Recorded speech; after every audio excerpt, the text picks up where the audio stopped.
সংখ্যক লোক ভয়ভীতি দেখানো শুরু করছেন। যারা জামাতকে ভোট দিবেন বা জামাতের কার্যক্রম করেন তাদেরকে আমাদের কিছু বন্ধু ভাই অন্য দলের ভয় দেখান। ভয় দেখান কেন? এর দ্বারা কি বোঝা গেল? ভয় দেখান মানে আপনি বুঝতে পারতেছেন যে আপনি যদি স্বাভাবিক ইলেকশন হয় তাহলে আপনি পাস করতে পারবেন না, এজন্য তো আরেকজনকে ভয় দিয়ে থামাইতে চান নাকি? এটা বোঝা গেল না? আমি যদি ভয় দিয়ে ওনাকে থামাই তার মানে আমি বুঝাইতে চাইছি যে আমি তো ফেল করতেছি, অতএব থামাইতে হলে ওনাকে ভয় দেখাইতে হবে, এই কথাই তো। তা আপনি আগেই হেরে গেলেন, ইলেকশনের আগেই তো হেরে গেলেন। আমি জামাত ইসলামীর নেতা কর্মী সমর্থক ভোটার যারা আছেন আমি অনুরোধ করে বলবো অন্য কোন দলের নেতা কর্মীকে কেউ ভয় দেখাবেন না।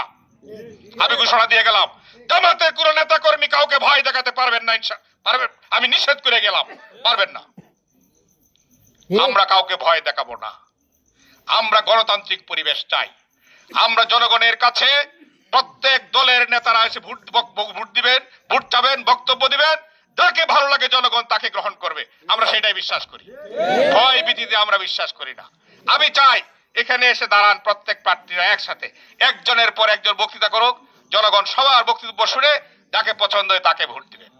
হিংসা হিংসি, বাদাবাদি, মারামারি, ঠেলাঠেলি, ভয়ভীতির রাজনীতি আমরা আর বিশ্বাস করি না, এদেশের জনগণ পছন্দ করে না। আপনারা কি পছন্দ করেন? যারা ভয় দেখায় তাদেরকে প্রত্যাখ্যান করবো আমরা। রাজি আছেন আপনারা?